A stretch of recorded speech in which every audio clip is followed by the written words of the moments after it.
Iran யுத்தம் அமெரிக்காவுக்கு நினைச்சத காட்டிலும் தலைவலி ஜாஸ்தியாவே குடுக்க ஆரம்பிச்சிருச்சு. உள்ளூர்ல இஸ்ரேல் யுத்தத்த நம்ம ஏன்டா நடத்தணும் அப்படின்னு சொல்லி சண்டைக்கு வராய்ங்க. உண்மைய சொல்லப்போனா அமெரிக்கா தான் இஸ்ரேல் பேர்ல பினாமி பேர்ல யுத்தம் நடத்துறாய்ங்க. அமெரிக்காவுக்கு தெரிஞ்சது ஜெயிப்போம் அப்படின்னா நேரடியா அவனுங்களே இறங்கிக்குவாய்ங்க.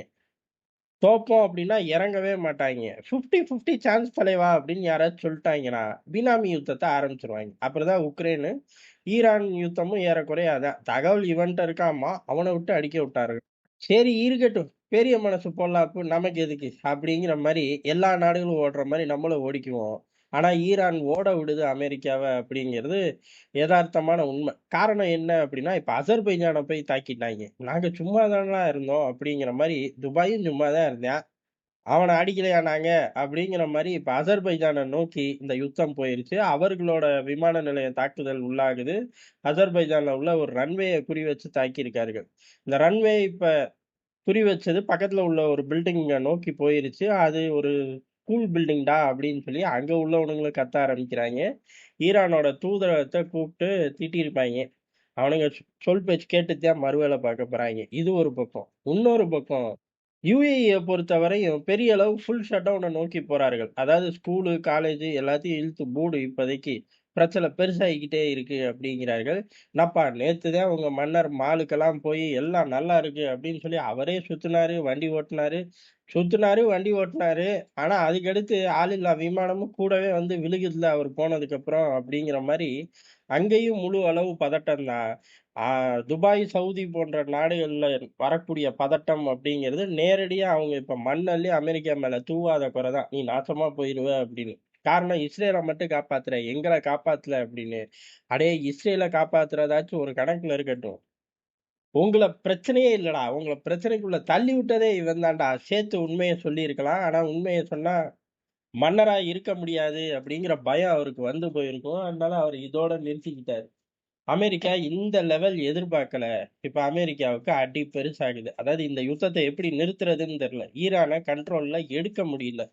என்னடா இது நமக்கு வந்து சோதனை. சரி ரைட் பிளான் பி தான் கையில இருக்கே அப்படின்னு சொல்லி தான் பெரிய அளவு தரைப்படை முன்னேற்றம். தரைப்படை போறதுக்கு முன்னாடி பெரிய அளவு அங்க ஏன் போணும் அப்படிங்கறதுக்கு அமெரிக்காவுக்கு ஒரு காரணம் வேணும். அது எப்படி பொய்யான காரணமா தான் இருக்கும். அணு ஆயுதம் இருக்குன்னு சொல்ல முடியாது. ஏன்னா அணு ஆயுதத்தை செய்ய போறான்னு தான் யுத்தத்தை ஆரம்பிச்சிட்டாங்க. அப்புறம் செய்யாத அணு ஆயுதத்துக்கு தரைப்படையை இறக்குறியான்னு ஊரு கேட்கும், உலகம் கேட்கும். அதுக்காக அங்க குர்திஷ் சீனா மக்களுக்கு எதிரான ஒரு ராணுவ நடவடிக்கையில ஈரான் ஈடுபடுது. நாங்க அவங்கள காப்பாத்த போறோம் அப்படின்னு சொல்லி களத்துல இறங்குறது தானே அமெரிக்காவோட வழக்கம். அதுக்காக பெரிய அளவுல ஈராக்ல படைகள் தயாரா இருந்துச்சு. ஆயுதங்கள், டாலர் எல்லாம் பம்ப் ஆயிருச்சு. வீரர்களும் ஏற்கனவே இருக்கிற வீரர்கள் தானே. ஈரானுக்குள்ள நுழைய தயாரா இருந்தார்கள். ஆயிரக்கணக்கான வீரர்கள் ஒட்டுமொத்தமா ஈரான் கொளுத்திருச்சு. ஈரானோட ராணுவம் பயங்கர ஸ்ட்ராங் தான் அந்த பகுதிகள்ல. அது போக அவர்களுக்கு ஈராக்ல ஆப்பரேட் பண்ணவும் ஒரு டஜன் ஆட்கள் இருக்கார்கள். ஈரானுக்குள்ளேயும் ஐஆர்ஜிசி இருக்கு. வளமையான ராணுவம் எல்லைகளை பாதுகாத்துக்கிட்டு இருக்கு. இந்த மாதிரி 2, 3 விவகாரங்கள்ல ராணுவ வலிமையை வச்சிருக்கக்கூடிய ஈரான் கிட்ட அமெரிக்காவோட ப்ராக்ஸி வேலை செஞ்சுச்சா அப்படின்னு கேட்டா ஒட்டு மொத்தமா சாம்பல் ஆயிடுச்சு. காரணம் ஈராக் பகுதிகளில் ஈரானை நோக்கி தாக்குதல் நடத்த தயாரா இருந்த ஆயிரக்கணக்கான குர்திஷ் வீரர்கள் இப்ப இல்ல. டிக்கெட்டை கிழிச்சு கையில கொடுத்துட்டாங்க. சத்தம் இல்லாம ஒரு பெரும் தாக்குதல். ஒரு தாக்குதல் கிடையாது. ஏறக்குறைய பல தாக்குதல்கள். அதுல கணிசமா ஒட்டுமொத்தமா இப்ப அந்த பிளானே போட முடியாது. ஏன்னா பிளான் போடுறதுக்கு குர்திஷ் ஆட்களே இல்லை அமெரிக்கா கைவசம் அப்படிங்கிற ரேஞ்சில ஈரான் தட்டி தூக்கி இருக்கு. அமெரிக்காவுக்கு இது ஒரு பெரும் ஏமாற்றம் தான். சுப்ரீம் லீடரை தூக்குனது ஒரு வெற்றி அப்படின்னு பார்க்கலாம். நமக்கு பிடிக்குதோ பிடிக்கலையோ யதார்த்தமான உண்மையை பேசிதான் ஆகணும். சுப்ரீம் லீடரை தட்டி தூக்குனது அமெரிக்காவுக்கு இஸ்ரேலுக்கு மிகப்பெரிய வெற்றி தான். ஆனா அதுக்கடுத்து ஈரான் சரண்டர் ஆகும் அப்படின்னு அமெரிக்கா போட்ட திட்டங்கள் ஒன்னும் கை குடுக்கல. நேர்மாறா, இப்ப அமெரிக்கா கூட்டணி ஏன்டா நம்ம இருந்தோம் அப்படின்னு நம்மகிட்ட சொல்லையே ஒழிய, ஒரு செகண்ட் கூட சவுதியோ, இல்ல யுஏஇயோ தலையில அடிச்சுக்காது அப்படின்னு யாராலயாச்சும் சத்தியம் பண்ண முடியுமா? சத்தியம் பண்ணவே முடியாது. காரணம் மன்னர் தனியா உட்கார்ந்து தலையில அடிச்சுக்குவாரு. இவன் கூட கூட்டணி வச்சு ஆயுதத்த வாங்கி கடைசியில ஒண்ணும் உருப்படல. அந்த ஆயுதத்த வச்சு நம்மள காப்பாத்திக்கவும் முடியல. சரி ஆயுதம் தீர்ந்துருச்சு ரீஃபில் பண்றா அப்படின்னா, என்ட்ட உனக்கு விக்க ஆயுதம் இல்லைன்னு சொல்லிருவான் நாட்டுக்கு. அப்ப இவ்வளவு நாள் நம்ம என்னதான் டிஃபென்ஸ்ல சாதிச்சோம் அப்படின்னு மன்னருக்கு ஒரு சந்தேகம் வந்திருக்கும். சாதா ஆட்களுக்கே வரும். மன்னருக்கு வீரத்துல வருமா அப்படின்னு சந்தேகம் வேறயா நமக்கு கட்டாயம் வந்திருக்கும். ஈரான் யுத்தம் வெற்றி, தோல்வி 2யும் சேர்ந்து தான் அமெரிக்காவுக்கு பரிசளிக்குது. ஈரான பொறுத்தவரையும் அவர்கள் சுப்ரீம் லீடர இழந்திருக்கார்கள். அது ஒரு பெரிய இழப்பு தான். அவர்களோட பாதுகாப்பு குறைபாடு அப்படிங்கிறது இன்னைக்கு நேத்து கிடையாது. வருஷக்கணக்குல சந்திச்சிருக்குது. அதுல அவனுங்க என்னைக்கு திருந்துறாய்ங்களோ, அன்னைக்கு தான் மைலேஜ் இருக்கும். நமக்கு பிடிக்குது, பிடிக்கலைங்கிறத தாண்டி இது எதார்த்தமான உண்மை.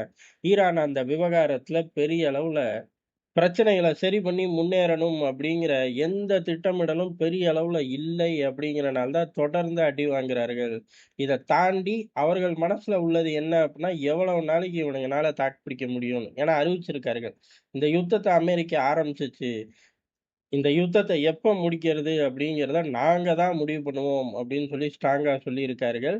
யுத்தம் ரொம்ப நாளைக்கு நடக்க மாட்டேங்குது. காரணம் யுஏஇலாம் ஒரு ஷட் டவுன நோக்கி போகுது அப்படின்னா, அவர்கள் ஓரளவு கணிச்சு வச்சிருக்கார்கள். இந்த பயலுக அடங்க மாட்டாய்ங்க. நம்ம தான் சிக்கிக்குவோம் அப்படின்னு. ஆனா அஜர்பைஜான் வரையும் போகும் அப்படின்னு ஒரு பயலும் எதிர்பார்த்திருக்க மாட்டாய்ங்க. அமெரிக்க பிரசன்ஸ் பூமியில எங்க இருந்தாலும் சரி, அங்க இருந்து ஈரான நோக்கி கிளம்புனா, ஈரானோட தாக்குதல் வரும் அப்படிங்கிறது தான் சைப்ரஸ் ஆகட்டும், அஜர்பைஜான் ஆகட்டும், எல்லா பகுதிகள்லயும் காட்டிட்டார்கள். இதுக்கு நடுவுல ஈரானோட கப்பல கடல்ல வச்சு சரக்கு கப்பலா அமெரிக்கா மூழ்கடிச்சிருக்கு.